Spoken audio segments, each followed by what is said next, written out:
Welcome to my YouTube channel physics with Sajal. আজকে আমরা ভেক্টরের বিভাজন এই টপিকটা পড়ব। তো ভেক্টরের বিভাজন বলতে আমরা অ্যাকচুয়ালি কী বুঝি? ভেক্টরের বিভাজন বলতে কোনো একটা ভেক্টর আছে, ধরা যাক আমাদের কাছে একটা ভেক্টর আছে এ ভেক্টর। এই ভেক্টরটাকে আমরা এমন কতগুলো ভাগে ভেঙে ফেলবো যে এই ভাগগুলো থেকে আবার আমরা এই ভেক্টরটাকে ব্যাক করতে পারবো। তো সেটা আমরা যখন করবো জিনিসটা একটু ক্লিয়ার হবে। তো এখানে ধরা যাক আমাদের একটা ভেক্টর আছে এই ভেক্টর, এইটা হলো আমাদের এক্স অক্ষ, এইটা হলো ওয়াই অক্ষ, আর এইটা হলো আমাদের এ ভেক্টর। এখন এই এ ভেক্টরটাকে আমরা কি করব, এখানে এক্স অক্ষ বরাবর আর ওয়াই অক্ষ বরাবর দুটো ভাগে ভেঙে ফেলব, ভেঙে এ ভেক্টরটাকে লেখার চেষ্টা করব। তো ধরলাম যে এ ভেক্টরটা আমাদের এক্স অক্ষের সাথে থিটা কোণ করে আছে, তাহলে এখান থেকে আমরা যদি এইভাবে লম্ব টানি তাহলে এই যে একটা দৈর্ঘ্য পাবো, আবার এখান থেকে যদি এর উপরে একটা লম্ব টানি আমরা ওয়াই অক্ষের উপরে, তাহলে এখানে আরেকটা দৈর্ঘ্য আমরা পাচ্ছি। তো এই দৈর্ঘ্যটাকে আমরা বলছি এ এক্স, আর এই দৈর্ঘ্যটাকে আমরা বলছি এ ওয়াই। এখন আমরা এই এ এক্স আর এ ওয়াইকে এক একটা আলাদা ভেক্টর হিসেবে যদি ধরে নিই, মানে ধরলাম এ এক্সটা আমাদের এই দিক বরাবর একটা ভেক্টর, তার মানে এ এক্স একটা ভেক্টর ধরলাম আমরা, আর এই দিক বরাবর মানে ওয়াই অক্ষ বরাবর একটা ভেক্টর, সেটা হলো এ ওয়াই। তাহলে এখানে আমরা কি করতে পারি, এই যে এ ভেক্টরটাকে এইভাবে লিখতে পারি A x vector plus A Y vector. কারণ এখানে আমরা সামুদ্রিক সূত্রটাকে কাজে লাগাতে পারি, লাগিয়ে কি করব, এই দুটো হলো আমাদের vector A x R A Y, তার লব্ধিটা হবে এক্ষেত্রে এ, তার মানে সেখান থেকে আমরা বলতে পারি A equal to A X plus A Y. এখন এই যে এ এক্স আর এ ওয়াই এর মানটা আমরা বের করব। তো এ ভেক্টরের মান আমাদের এই হয়, তাহলে এখান থেকে যখন লম্বটা আনা হচ্ছে এর উপরে, তখন ধরলাম আমরা এই নামগুলো দিলাম, এটা ও, আচ্ছা এই এ ভেক্টরটা আমরা এখানে লিখছি, এই ভেক্টরটা হলো আমাদের এ ভেক্টর, এটা হলো পি, এটা হলো কিউ। তো এ এক্স এর যে দৈর্ঘ্য সেটা আমাদের ও কিউ এর দৈর্ঘ্যের সাথে সমান। তো এখানে আমরা দেখতে পাচ্ছি এই যে ত্রিভুজটা তৈরি হয়েছে ওপি কিউ, এটা একটা সমকোণী ত্রিভুজ, যার সমকোণ হলো এইটা, আর এই বাহুটার দৈর্ঘ্য মানে এইটুকুর দৈর্ঘ্য যেহেতু এ ওয়াই, তার মানে এইটুকুর দৈর্ঘ্য কি হবে আমাদের এ ওয়াই। তাহলে এই ত্রিভুজ থেকে আমরা A Y R A x এই দুটোর মানটা বের করে ফেলতে পারবো খুব সহজেই, বা এটাকে আমরা ভেক্টর হিসেবেও লিখতে পারি এইভাবে। এখানে একটা ভেক্টর আছে এ ওয়াই ভেক্টর, তো আমরা জাস্ট এখানে মানটা বের করছি, ভেক্টরটা পরে আসছি আমরা। তো এই ত্রিভুজের আমরা আমাদের কি হচ্ছে, তাহলে এই কোণের সাপেক্ষে এই পি কিউ হচ্ছে লম্ব, আর ও কিউটা হলো আমাদের ভূমি, আর ওপি হলো অতিভুজ। তো আমাদের ও কিউ অর্থাৎ ভূমি বের করতে গেলে কস থিটা ইউজ করতে হবে। তো এখান থেকে আমরা এটা লিখতে পারি কস থিটা ইকুয়াল টু ভূমি বাই অতিভুজ, অর্থাৎ ও কিউ বাই ওপি। তো আমাদের এখান থেকে ও কিউটা বের করতে হবে, ও কিউ হবে ওপি কস থিটা। আবার এই ছবি থেকে আমরা দেখতে পাচ্ছি যে ওপিটা আমাদের এই ভেক্টরের যে দৈর্ঘ্য সেটাকে রিপ্রেজেন্ট করছে, তার মানে আমাদের ওপি এর মানটা হবে এ। তাহলে এখান থেকে হচ্ছে এ, ও কিউ ইকুয়ালটা আমরা পেলাম এ কস থিটা, বা এটাকে আমরা এ বলতে পারি এ এক্স, এইটা A X equal to A cos theta, মানে এক্স ভেক্টরের যে মানটা সেটা পেয়ে গেলাম। আর এই দিক বরাবর আমরা এ ওয়াই ভেক্টর পাচ্ছি, তো এ ওয়াই ভেক্টরের মানটা আমাদের পি কিউ দিয়ে রিপ্রেজেন্ট করছে। তো পি কিউ এক্ষেত্রে আমাদের লম্ব হচ্ছে, তো আমরা এইটা জানি যে সাইন থিটা ইকুয়াল টু লম্ব বাই অতিভুজ হয়। তো এক্ষেত্রে লম্ব হলো আমাদের পি কিউ আর অতিভুজ হলো ওপি। তাহলে আমাদের পি কিউ হচ্ছে ওপি সাইন থিটা। এখন ওপি আমাদের এ, তাহলে এখানে বসিয়ে দিলাম এ সাইন থিটা। আবার পি কিউ এর যে মানটা সেটাকে আমরা এ ওয়াই দিয়ে বোঝাতে লিখতে পারি, তাহলে এ ওয়াই ইকুয়ালটা আমরা ফাইনাল পেলাম কি এ সাইন থিটা। এখন এই যে এ এক্স এটা হলো এক্স অক্ষ বরাবর একটা ভেক্টর, আর এ ওয়াই হলো ওয়াই অক্ষ বরাবর একটা ভেক্টর। তো আমরা এটা পড়েছিলাম যে এক্স অক্ষ বরাবর যে একক ভেক্টর হয় সেটাকে আমরা আই ক্যাপ দিয়ে বোঝাই, আর ওয়াই অক্ষ বরাবর একক ভেক্টরটাকে জে ক্যাপ দিয়ে বোঝাই। তাহলে এই যে এক্সটাকে আমরা এইভাবে লিখতে পারি এ এক্স ভেক্টরের মান ইন্টু আই ক্যাপ, আর এ ওয়াই ভেক্টরকে আমরা এইভাবে লিখতে পারি এ ওয়াই ভেক্টরের মান ইন্টু জে ক্যাপ। তাহলে এখানে যদি বসিয়ে দিই আমরা এ এক্সের মানটা তাহলে এ কস থিটা আই ক্যাপ হয়ে যাচ্ছে plus A sine theta J cap হয়ে যাচ্ছে। তার মানে আমরা এখানে এ ভেক্টরটাকে ভেঙে এই দুটো ভেক্টর অর্থাৎ এক্স অক্ষ বরাবর একটা ভেক্টর আর ওয়াই অক্ষ বরাবর একটা ভেক্টরের যোগফল হিসেবে লিখতে পারি। এখন এই যে আমরা এ এক্স পেলাম আর এই যে এ ওয়াই পেলাম, এগুলো আমাদের কি? তাহলে এগুলো হলো এ এক্সটা হলো আমাদের এক্স অক্ষ বরাবর এ ভেক্টরের যে উপাংশ সেটা, আর এ ওয়াইটা হলো আমাদের ওয়াই অক্ষ বরাবর এ ভেক্টরের যে উপাংশ সেটা। তো এখন এ ভেক্টরের এই যে উপাংশ অর্থাৎ A x R A Y যদি আমাদের জানা থাকে, তাহলে সেখান থেকে আমরা খুব সহজেই এ এর ভ্যালুটা বের করতে পারবো। তো কীভাবে বের করবো? এই দুটো যদি আমরা মানে এই সমীকরণটা আর এই সমীকরণটা বর্গ করে যোগ করে দিই, তাহলে কি আসছে? A X square plus A Y square equal to A cos theta তার whole square plus A sine theta তার হোল স্কোয়ার। তো এখান থেকে এ স্কোয়ার কমন আসলো আর এখানে পড়ে থাকলো cos square theta plus sine square theta. তো এইটা মানে আমরা 1 জানি, তাহলে এখান থেকে এ স্কোয়ার ইকুয়াল টু আমরা এটা পেলাম। তাহলে এ ইকুয়াল টু আমরা কী লিখতে পারি? Root over a X square plus A Y square. তাহলে এই উপাংশগুলোর মান যদি জানা থাকে, সেখান থেকে আমরা এই ভেক্টরের মানটা পেয়ে যাচ্ছি। কত হচ্ছে? এই ভেক্টরের মানটা পেলাম। এবার এই ভেক্টরটা কোন দিকে আছে সেটা আমরা এই থিটার সাহায্যে জানতে পারবো। তো এই দুটোকে যদি ভাগ করে দেই, মানে আমরা যদি এরকম করি A sine theta by A cos theta, তাহলে কী পাচ্ছি? এ সাইন থিটা ছিল আমাদের A Y R A cos theta হলো এ এক্স। এখানে এ কেটে গেল, তাহলে আসছে tan theta equal to A Y by A X, বা এখান থেকে আমরা theta equal to tan inverse A Y by A X. এটা থেকে আমরা এটার দিকটাও জানতে পারছি। তার মানে এই দুটো equation x R A Y এর ইকুয়েশান দুটো ইউজ করে আমরা একটা ভেক্টরকে এক্স অক্ষ বরাবর আর ওয়াই অক্ষ বরাবর দুটো উপাংশে ভেঙে ফেলতে পারি।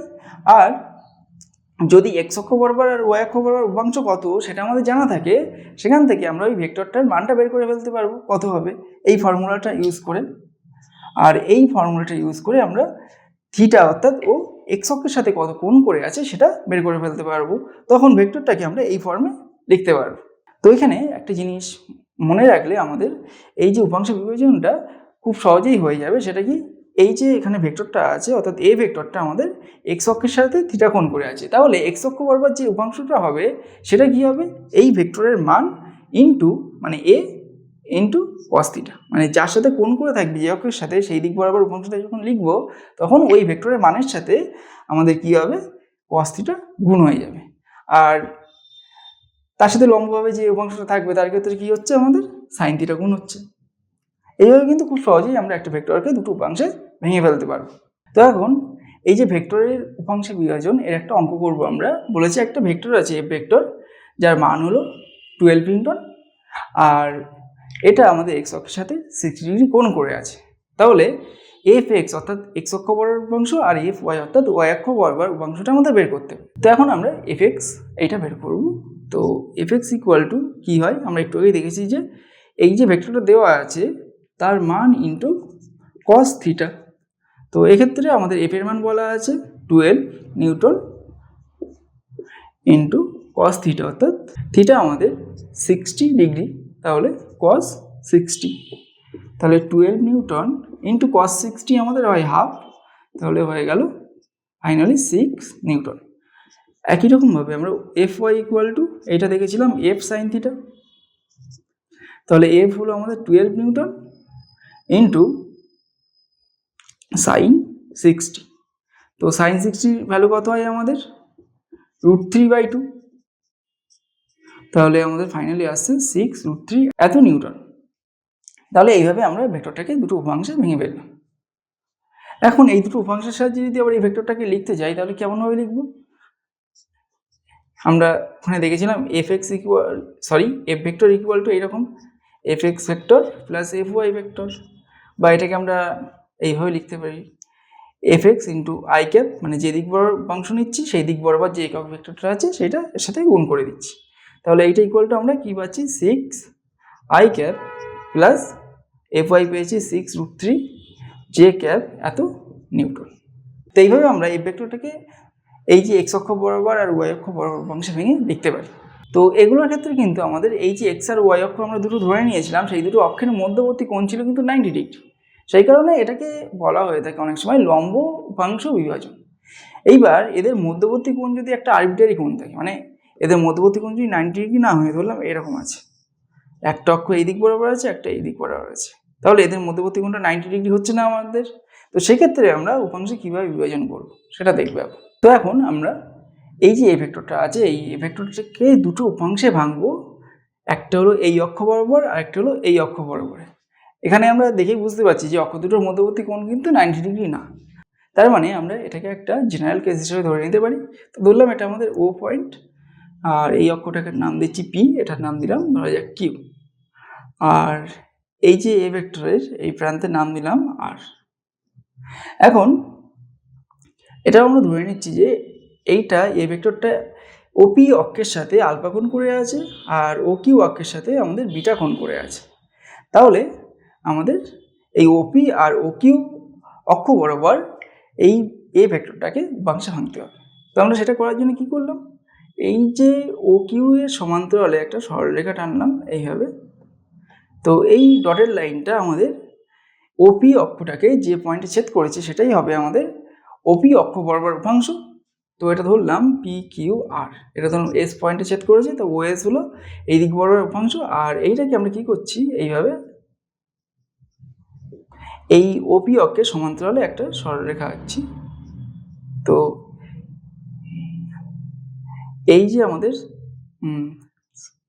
ডটের লাইনটা হচ্ছে এটা এ ভেক্টর,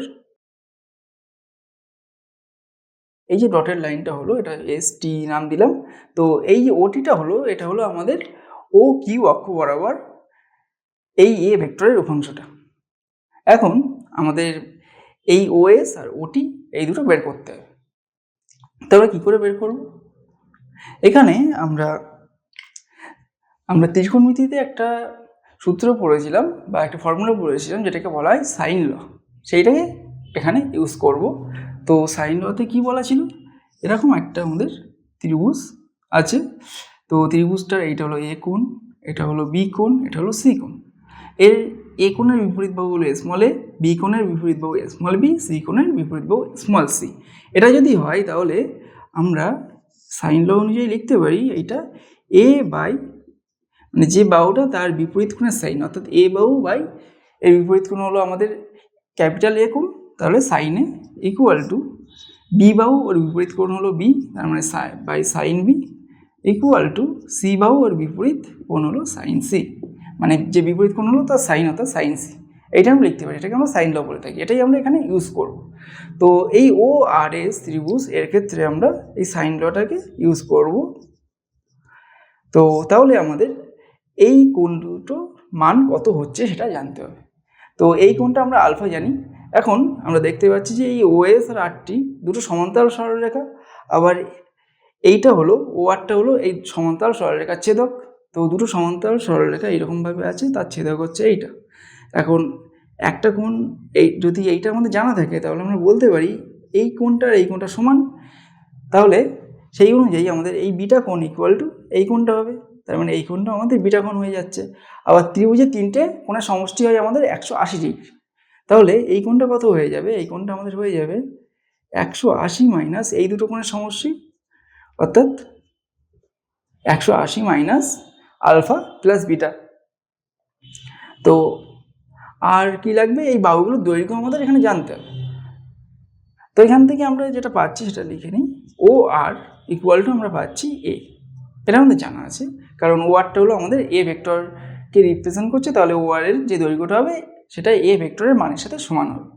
তাহলে এই সাইন ল ইউজ করে আমরা কি লিখতে পারি, এই যে এ বাহুটা আছে অর্থাৎ ও আর বাই এর বিপরীত কোণের সাইন, মানে sine 180 minus alpha plus beta, এইটা হলো ইকুয়াল টু সেকেন্ড আমরা ওএস বাহুটা নিচ্ছি, ওএস বাই এর বিপরীত কোণটা হচ্ছে এই বিটা কোণটা বাই সাইন বিটা। এরপর নেক্সট আমাদের ওএস হয়ে গেল, ওআর হয়ে গেল, আর এসটা পড়ে আছে, তাহলে আর এস, এইটা আমাদের কি হচ্ছে, এর বিপরীত কোণ হচ্ছে আলফা, তাহলে আর এস বাই কি হবে, সাইন আলফা। এখন এখান থেকে আমরা এই ফার্স্টের দুটো টার্ম ইকুয়াল করতে পারি, আবার ফার্স্ট টার্ম আর লাস্ট টার্মটা ইকুয়াল বলতে পারি, কারণ ওয়ার এর ভ্যালুটা আমাদের জানা আছে, আর ওএস আর আর এস এর ভ্যালুটা আমাদের বের করতে হবে। তো জানা জিনিস দিয়ে আমরা ওই জানা জিনিসের ভ্যালুটা বের করবো অবশ্যই।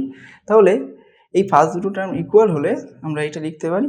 আচ্ছা, এখান থেকে একটু সলভ করে নিই এটা, তারপর এটা করছি। ও আরটা আমাদের এ, আর সাইন 180 মাইনাস থিটা, এটা আমাদের কত হয়, সাইন 180 ডিগ্রি মাইনাস থিটা, এটা ইকুয়াল টু হয় আমাদের সাইন থিটা।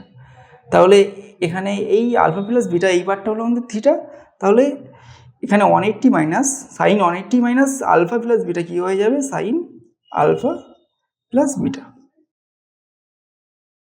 ইকুয়াল টু আমরা এটা পাচ্ছি। তাহলে এই ফার্স্ট দুটো টার্ম আমরা ইকুয়াল করব, ইকুয়াল করলে কি পাওয়া যাচ্ছে, A by sine alpha plus beta equal to OS by sine beta. তাহলে ফাইনালি এখান থেকে ওএস ইকুয়াল টু পাওয়া যাচ্ছে, এইটা এই সাইডে গুণ হয়ে গেল, তাহলে OS equal to A sine beta by sine alpha plus beta আমরা পাচ্ছি। আর নেক্সট আমরা এই ফার্স্ট আর লাস্ট টার্মটা ইকুয়াল করব, তাহলে কি হচ্ছে, এ বাই এইটা equal to R S by sine alpha. তাহলে আমাদের আর এস ইকুয়াল টু আসছে A sine alpha by sine alpha plus beta. আর এখানে আমাদের কি হচ্ছে, এই আর এস এর দৈর্ঘ্য যা ওটির দৈর্ঘ্য সেম হচ্ছে, সেটা কিভাবে হচ্ছে, আমাদের এই যে ও এস আর আরটি সমান্তরাল হচ্ছে, তাহলে সেই সমান্তরাল সরলরেখা দুটো, এই দুটো সমান্তরাল সরলরেখা সমান দৈর্ঘ্যে ছেদ করবে, তাহলে আমরা বলতে পারি ওএস আর আর এস আর ওটি সেম। তার মানে এই আর এসটাকে এইটা ইকুয়াল টু আমরা কি বলতে পারি, ওটি। তাহলে এইভাবে আমরা কি পেলাম, ওপি বরাবর আর ও কিউ বরাবর এই ভেক্টরের উপাংশগুলো পেয়ে গেলাম। এখন আমরা ফার্স্টে যেটা করেছিলাম সেখানে কি ছিল, আমাদের এই কোণটা, মানে টোটাল এই কোণটা ছিল 90 ডিগ্রি, তার মানে আলফা প্লাস বিটা আমাদের কত ছিল, 90 ডিগ্রি। তো আমরা সেটাই এখানে দেখবো যে alpha plus beta equal to 90 degree বসালে আমরা ওখানে যে রেজাল্টটা পেয়েছিলাম সেটা পাই কিনা। তো এখানে আমরা একটা স্পেশাল কেস করছি, যেটা হলো alpha plus beta equal to 90 degree হচ্ছে। তো এটা যদি হয় তাহলে সাইন আলফা প্লাস বিটা আমাদের কত হয়ে যাচ্ছে, সাইন 90 আমাদের 1 হয়। তাহলে এই ওএস ইকুয়াল টু আমরা কি পাচ্ছি, ওএস ইকুয়াল টু আমাদের ছিল A sine beta by sine alpha plus beta, তার মানে এটা 1 হয়ে যাচ্ছে, তার মানে এটা ফাইনালি দাঁড়াচ্ছে আমাদের OS equal to A sine beta. আর আর এস অর্থাৎ ওটি ইকুয়াল টু আমাদের তাহলে কি দাঁড়াবে, আমাদের এই অরে যেটা আছে আর সাইন আলফা প্লাস বিটা এটা 1 হয়ে যাচ্ছে, তাহলে ওটি ইকুয়াল টু আমরা পাচ্ছি এ সাইন আলফা।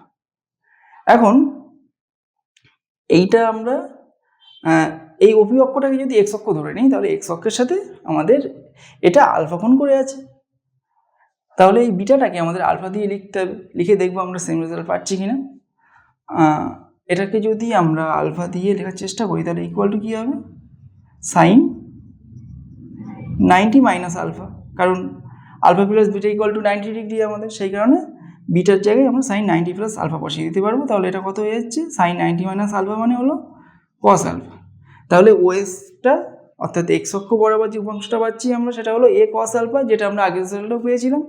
আর ওয়াই অক্ষ বরাবর এই ক্ষেত্রে অর্থাৎ এই দিক বরাবর আমরা যে উপাংশটা পাচ্ছি সেটা হলো এ সাইন আলফা, সেটা আমরা সেম জিনিসই পেয়েছিলাম এই আগের ক্যালকুলেশনটাতে, যেখানে অক্ষ দুটোর মধ্যবর্তী কোণ ছিল 90 ডিগ্রি। তো এইভাবে আমরা যে কোনো দুটো আরবিটারি যদি অক্ষ দেওয়া থাকে সেই অক্ষের সাপেক্ষে একটা ভেক্টরকে দুটো উপাংশে ভেঙে ফেলতে পারবো। তো এই ভেক্টরের উপাংশ বিভাজনের সাহায্যে আমরা অ্যাকচুয়ালি কী জানতে পারি বা এটা আমাদের কী কাজে আসে। ধরা যাক একটা আমাদের এরকম বস্তু আছে, এটা ধরলাম মাটি বা মেঝের উপরে একটা বস্তু রাখা আছে। বস্তুটাকে আমরা এইভাবে টেনে নিয়ে যাচ্ছি একটা বল এফ দিয়ে। তাহলে এই বস্তুটার আমাদের কোন দিকে কত বল কাজ করছে, মানে অনুভূমিক দিক বরাবর এই এফ বলের কতটা উপাংশ কাজ করছে, আর ওয়াই অক্ষ বরাবর অর্থাৎ এর সাথে পারপেন্ডিকুলার ডিরেকশন বরাবর কতটা আমাদের এই এফ বলের কতটা পরিমাণ কাজ করছে সেটা আমরা বের করতে পারবো। তো সেখান থেকে আমরা একটা আন্দাজ লাগাতে পারবো যে এই যে বস্তুটা আছে সেটাকে আমরা কতটা সহজেই টেনে নিয়ে যেতে পারবো। মানে এটাকে যদি এই সেম বল দিয়ে এই বস্তুটাকে ঠেলা হতো, কিন্তু এইভাবে এই বল দিয়ে ঠেলা হচ্ছে এইভাবে, তো এই দুটো কেসের মধ্যে আমাদের কোন বস্তুটাকে আমাদের একটা জায়গা থেকে আরেকটা জায়গায় সরাতে কম পরিমাণে বল প্রয়োগ করতে হবে বা খুব সহজে আমরা সরাতে পারবো, সেটাই আমরা এখান থেকে দেখতে পারি এই ভেক্টরের উপাংশ বিভাজনটাকে কাজে লাগিয়ে। তো এইটি জিনিসটা আমাদের বলা আছে যে এটা অনুভূমিকের সাথে থিটা কোণ করে আছে, এর ক্ষেত্রেও সেম এটা অনুভূমিকের সাথে আমাদের থিটা কোণ করে আছে। তাহলে এই যে এই ভেক্টরগুলোকে দুটো পারপেন্ডিকুলার কম্পোনেন্টে আমরা ভেঙে নেব। তো এইটাকে যদি এই দিক বরাবর একটা আর এই দিক বরাবর একটা উপাংশে আমরা ভেঙে নিই, তাহলে কি হবে, এই দিক বরাবর যে উপাংশটা হবে সেটা হবে এফ কস থিটা, আর এদিক বরাবর হবে এফ সাইন থিটা। একই রকমভাবে এটাকে যদি আমরা ভাঙি তাহলে এর এই দিক বরাবর কি হবে এফ কস থিটা, আর এই দিক বরাবর হবে এফ সাইন থিটা। এটাকে আমরা একটু ভালোভাবে যদি আঁকি তাহলে এইরকম হবে, এফ বলটাকে আমরা সরিয়ে এনে এইভাবে দেখাতে পারি, এটা আমাদের এর সাথে থিটা কোণ করে আছে, তাহলে এটা এফ, এদিক বরাবর হচ্ছে এফ কস থিটা, আর এই দিক বরাবর কি হচ্ছে আমাদের এফ সাইন থিটা। এখন বস্তুটার যে ওজন সেটা অবশ্যই আমাদের সবসময় লম্বভাবে নিচের দিকে কাজ করছে, এর ক্ষেত্রেও তাই, তার মানে এদিক বরাবর বস্তুটার ওজনটা কাজ করছে, তাহলে এমজি আর একটা বল কাজ করছে।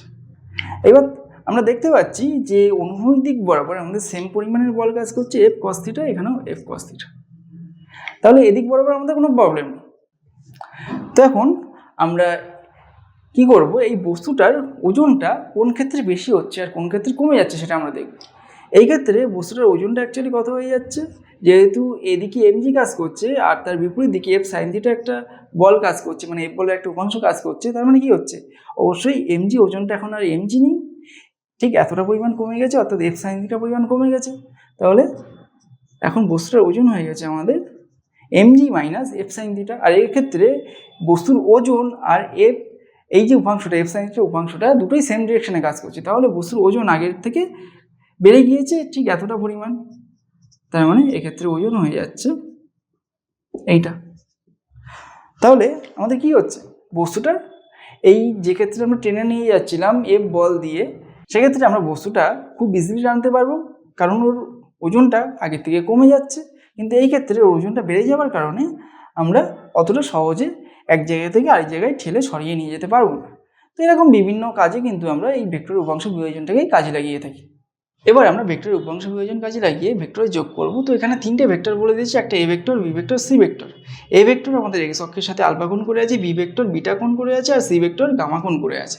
তাহলে ভেক্টরের উপাংশ বিভাজনের সাহায্যে যদি আমরা এই যোগটা করি তাহলে সেটা কিভাবে করব, তো ধরলাম এই যে A plus B plus C vector, A vector plus B vector plus C vector, এটা ইকুয়ালটা আমাদের হচ্ছে আর ভেক্টর ধরে নিচ্ছি আমরা। এখন আমরা এই আর ভেক্টরটাকে এইভাবে লিখতে পারি, এক্স অক্ষ বরাবর উপাংশ একটা প্লাস ওয়াই অক্ষ বরাবর উপাংশ, এইভাবে এইটা ইকুয়াল টু, তাহলে এখানে কি হচ্ছে আমাদের এ ভেক্টরগুলোকে আমরা সেমভাবে উপাংশে ভেঙে ফেলবো, এ ভেক্টরকে ভাঙবো ফার্স্টে, তারপরে বি ভেক্টর, তারপরে B X I cap plus B Y J cap, তারপর C X I cap plus C Y J cap. তাহলে এখান থেকে আরেকটু গুছিয়ে লিখলে এটা এরকম হয়, A X plus B X plus C X I cap plus এর ক্ষেত্রে কি হচ্ছে A Y plus B Y plus C Y J cap. তো এই দুটো থেকে আমরা কি পাচ্ছি, কম্পেয়ার করলে, সরি এর মধ্যে ভেক্টর হবে না, এই দুটো কম্পেয়ার করলে আমরা পাচ্ছি যে এই বাঁদিকে যে আমাদের কম্পোনেন্টটা আছে আই ক্যাপের আর এক্স, সেইটা ইকুয়াল টু হবে ডান দিকে আমাদের এই যে আই ক্যাপের কম্পোনেন্ট, অর্থাৎ A X plus B X plus C X. তাহলে আমরা কি পেলাম, R X equal to A X plus B X plus C X. একই রকমভাবে আর ওয়াই ইকুয়াল টু হয়ে যাবে আমাদের কি A Y plus B Y plus C Y. তো এখন আমরা কি করব, এই এ বি সি তিনটে ভেক্টরকে এইভাবে কম্পোনেন্টে ভেঙে ফেলব। তো এই এ ভেক্টরকে আমরা যদি এক্স অক্ষ বরাবর কম্পোনেন্টে ভাঙি তাহলে এই যে দৈর্ঘ্যটা পাবো সেটা আমাদের কি হবে এ কস আলফা, যেহেতু এক্স অক্ষের সাথে আলফা গুণ করে আছে তাহলে আর এক্স এর জায়গায় আমরা সরাসরি মানটা বসিয়ে দিচ্ছি, এ এক্স আছে ফার্স্টে, তাহলে এ কস আলফা হলো। একই রকমভাবে বি এক্স ভেক্টরটা আমাদের এক্স অক্ষের সাথে বিটা গুণ করে আছে, তাহলে এর এক্স অক্ষ বরাবর যে উপাংশটা হবে সেটা হয়ে যাবে বি কস আলফা। একই রকমভাবে সি ভেক্টরটা আমাদের গামা কোণ করে আছে এক্স অক্ষের সাথে, তাহলে এটা হয়ে যাবে সি কস গামা। আর আমরা যদি আর এর ওয়াই উপাংশটা লিখতে চাই তাহলে এ ওয়াই কী হবে, এক্স অক্ষ বরাবর এ ভেক্টরটা ওয়াই অক্ষ বরাবর এ ভেক্টরটা আমাদের এখান থেকে লম্ব টানলে যেটা পাবো, আর এক্ষেত্রে আমাদের এক্স অক্ষের সাথে আলফা গুণ করে আছে তাহলে এটা হয়ে যাবে আমাদের এ সাইন আলফা। একই রকমভাবে বি ভেক্টরটার ক্ষেত্রে এটা আমাদের বিটা হবে, কারণ এটা এক্স অক্ষের সাথে বিটা কোণ করেছিল। আর বি ভেক্টরের ওয়াই অক্ষ বরাবর যে উপাংশটা হবে তাহলে সেটা হয়ে যাবে এত সাইন বিটা। আর সি ভেক্টরের ক্ষেত্রে এটা হয়ে যাবে সি সাইন গামা। তো আমরা এই দুটো ভেক্টরের উপাংশটা পেয়ে গেলাম। এইবার এগুলোর ভ্যালু বলা থাকলে সেই ভ্যালুগুলো বসিয়ে আমরা এটা ক্যালকুলেশন করে ফেলতে পারতাম। তো এইবার আমরা এই যে আর এক্স আর আর ওয়াই পেলাম সেখান থেকে আমরা আর ভেক্টরটা পেয়ে যাব। আর ভেক্টরটা আমরা এই ফর্মে লিখে ফেলবো, R vector equal to R X I cap plus R Y J cap. তো আর ভেক্টর যদি আমাদের মানটা বের করতে হয় তাহলে কি করব, আর ভেক্টর ইকুয়াল টু আমরা দেখেছি যেটা একটু আগেই, এই এক্স কম্পোনেন্ট আর ওয়াই কম্পোনেন্টের আমরা স্কোয়ার করে যোগ করে তার রুট করব, স্কোয়ার রুট। তার মানে এইটা পেলাম আমরা এর মানটা, আর এর মানটা। আর এই আর ভেক্টরটা ধরলাম আমাদের এটা ওয়াই অক্ষ, এটা এক্স অক্ষ। আর ভেক্টরটা আমাদের এক্স অক্ষের সাথে থিটা কোণ করে আছে ধরে নিলাম, তাহলে এখান থেকে লম্ব টানলে এটা আমরা আর এক্স পাচ্ছিলাম, এখান থেকে লম্ব টানলে এটা আমরা আর ওয়াই পাচ্ছি। তাহলে এইটা যদি আর ওয়াই হয় এটাও আর ওয়াই হবে। এখান থেকে আমরা ট্যান থিটা ইকুয়াল টু কী লিখতে পারি, লম্ব বাই ভূমি অর্থাৎ আর ওয়াই বাই আর এক্স। এখান থেকে আমরা আর ওয়াই আর এই যে আর এক্স পেয়েছি সেই ভ্যালুগুলো বসিয়ে দিয়ে থিটার ভ্যালুটা ক্যালকুলেট করে নিতে পারবো। তাহলে এই আর আর যে কমপ্লিট ভেক্টরটা হলো তার মান এবং তার দিকটা আমরা এখান থেকে পেয়ে যাচ্ছি। বা আমরা এই ফর্মেও লিখতে পারি, কোশ্চেনে যেভাবে বলবে সেইভাবেই আমাদের লিখতে হবে জিনিসটা। তো এবার এর একটা এক্সাম্পল দেখব। তো আমাদের কোশ্চেনটা এইটা যে তিনটে ভেক্টর এবিসি দেওয়া আছে, এরা এক্স অক্ষের সাথে কত কোণ করে আছে সেটা বলে দিয়েছে। তাহলে A vector plus B vector plus C ভেক্টরের এটা কত হবে সেটা আমাদের বের করতে হবে। তো আমরা থিওরিটা যেভাবে করেছিলাম সেইভাবেই জিনিসটা করবো। ধরে নিলাম আর ভেক্টর মানে এই তিনটে ভেক্টরের যে যোগফল সেটাকে আর ভেক্টর ধরে নিচ্ছি। এখন আর এর দুটো উপাংশ হবে, একটা হলো আর এক্স আর একটা হলো আর ওয়াই। তো আর এক্স ইকুয়াল টু মানে এই তিনটে ভেক্টরের এক্স অক্ষ বরাবর যে উপাংশ হবে তার যোগফল হবে। তো এই ভেক্টরের এক্স অক্ষ বরাবর উপাংশ আমাদের আমরা কি পড়েছিলাম, এ কস থিটা হয়। তো এখানে এ এর ভ্যালু আমাদের বলে দিয়েছে 10, তাহলে 10 কস থিটা অর্থাৎ এটা এক্স অক্ষের সাথে যে কোণ করে আছে সেটা, তার মানে কস 30 প্লাস বি ভেক্টর। তাহলে বি এর ভ্যালু আমাদের বলা আছে 15, এটা এক্স অক্ষের সাথে কোণ করে আছে 120, তার মানে 15 cos 120 ডিগ্রি প্লাস আমাদের 3 নাম্বার এটা সি, এটা এক্স অক্ষের সাথে আমাদের 180 ডিগ্রি কোণ করে আছে আর এর মান হলো 20, তার মানে 20 cos 180 ডিগ্রি হয়ে যাবে এটা। এখন আমরা এখানে মানগুলো বসিয়ে দেবো। তার মানে 10 হলো cos 30 ভ্যালু হয় আমাদের √3/2 আর cos 120 ভ্যালু হয় আমাদের -1/2 আর cos 180 ভ্যালু হয় আমাদের -1, এখানে ইনটু হবে। তো এটা আমরা পেলাম। এবার এগুলো আমরা যোগ করব। 5 হলো 5√3 মাইনাস 15/2 -20। তো এটা ক্যালকুলেশন করলে আমাদের কত আসছে, এখানে 2 আসলো, এটা হয়ে গেল 10√3 মাইনাস 15 মাইনাস 40 হলো, তাহলে 10√3 মাইনাস 55/2। তার মানে এক্স অক্ষ বরাবর যে উপাংশটা হলো সেটা আমাদের এইটা হলো। আর ওয়াই অক্ষ বরাবর উপাংশটা আমাদের বের করতে হবে আর ওয়াই। এটা আমাদের কি হবে, আমরা কি দেখেছিলাম যে ভেক্টরটা থাকে তার সাথে সাইন থিটা গুণ হয়। তার মানে এ ভেক্টরের যে উপাংশটা হবে সেটা এরকম হয়ে যাবে এ সাইন থিটা, অর্থাৎ এখানে আমাদের হবে 10 সাইন 30 প্লাস ওয়াই অক্ষ বরাবর বি, তার মানে 15 সাইন, এক্ষেত্রে কোনটা হলো 120 ডিগ্রি সাইন, তাহলে 120 হলো। আর 3 নাম্বারটা হলো মানে সি ভেক্টরের ক্ষেত্রে 20 সাইন 180 ডিগ্রি হবে প্লাস 20 সাইন 180 ডিগ্রি। তো এটা গেল আমাদের। এইবার আমরা মানগুলো বসিয়ে দেবো। সাইন 30 ভ্যালু হয় আমাদের হাফ প্লাস 15 সাইন 120। তো সাইন 120 আমাদের কত হবে, সাইন 120কে আমরা এইভাবে লিখতে পারি 90 ডিগ্রি প্লাস 30 ডিগ্রি। তো সাইন 90 ডিগ্রি প্লাস 30 ডিগ্রি এটা ইকুয়াল টু আমাদের হয়ে যাবে কস 30। তো কস 30 ভ্যালু কত হয় আমাদের √3/2 হয়, তাহলে এখানে বসিয়ে দেবো √3/2। আর এখানে সাইন 180 ভ্যালু আমাদের 0 হয়, তার মানে এই লাস্ট টার্মটা আমাদের 0 হয়ে যায়। তাহলে ফাইনালি আসছে আমাদের 10 প্লাস 15 √3/2। এটা আমরা ওয়াই অক্ষ বরাবর এই এ প্লাস বি প্লাস সি ভেক্টরের উপাংশটা পেলাম। এখন যদি আমরা ধরে নেই যে এই আর ভেক্টরটা আমাদের এক্স অক্ষের সাথে থিটা কোণ করে আছে, তাহলে এটা থিটা, এখান থেকে এটা লম্ব টানলে এটা পাবো আমরা আর এক্স, আর এখান থেকে লম্ব টানলে আমরা এটা পাবো আর ওয়াই।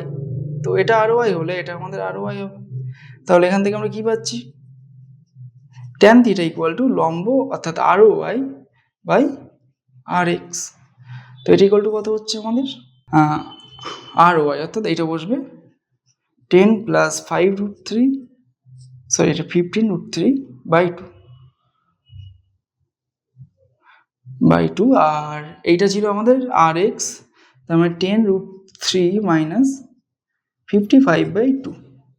এটা 2 কেটে গেল, তাহলে এখান থেকে আমরা থিটা ইকুয়াল টু একেবারেই লিখে দিই। থিটা ইকুয়াল টু আসছে ট্যান ইনভার্স এই পুরো জিনিসটা, অর্থাৎ 10 প্লাস 15√3/10√3 মাইনাস 5। এখন এই প্রত্যেকটা টার্ম থেকে আমাদের 5 কমন আছে সেটা আমরা দেখতে পাচ্ছি। তাহলে এটা যদি কেটে যায় 5টা, তাহলে আমাদের ফাইনালি রেজাল্টটা এরকম আসবে। আচ্ছা, এটা থিটাটা আমরা উপরে এই ফাঁকা জায়গাটায় লিখছি। তাহলে থিটা ইকুয়াল টু আসছে ট্যান ইনভার্স 10 থেকে 5 ভাগ করে দিলে হবে 2, 15 থেকে 5 ভাগ করলে হবে 3। তাহলে এইটা হলো উপরে, আর নিচে হচ্ছে আমাদের এটা থেকে 5 ভাগ করলে 2√3 মাইনাস এটা থেকে 5 ভাগ করলে 55 থেকে 11 হচ্ছে। তার মানে এইটা হয়ে যাচ্ছে আমাদের অ্যাঙ্গেলটা। তো এবার আমরা আর ভেক্টরের মানটা বের করবো। তো আর ভেক্টর ইকুয়াল টু আমাদের হয়ে যাবে এইটা √r(x)² প্লাস ry²। এখন এই rxটা ক্যালকুলেশন করলে, অর্থাৎ এইটা ক্যালকুলেশন করলে আমাদের আসছে -18.84, তাহলে এর হোল স্কোয়ার হয়ে গেল। আর ry অর্থাৎ এটা ক্যালকুলেশন করলে অ্যাপ্রক্সিমেটলি আমাদের 18 আসছে, তাহলে এর স্কোয়ার। এবার এটা ক্যালকুলেশন করলে আমাদের ফাইনালি আসছে 26.06, অর্থাৎ আর এর যে মানটা সেটা আমরা পেয়ে গেলাম এখান থেকে। মানে a প্লাস বি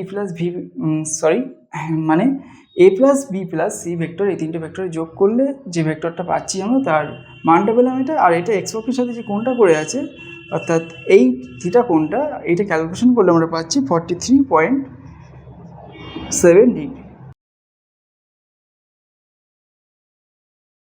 সরি, এটা -43.7 ডিগ্রি হবে। তো এটা আমরা পাচ্ছি। তো এখানে আমরা যেটা দেখলাম সেটা হলো তিনটে ভেক্টরকে কিভাবে এই উপাংশ বিভাজন পদ্ধতির সাহায্যে আমরা যোগ করে তার মান এবং দিকটা বের করব। তাহলে আজকের ক্লাস এই পর্যন্ত, দেখা হচ্ছে নেক্সট ক্লাসে।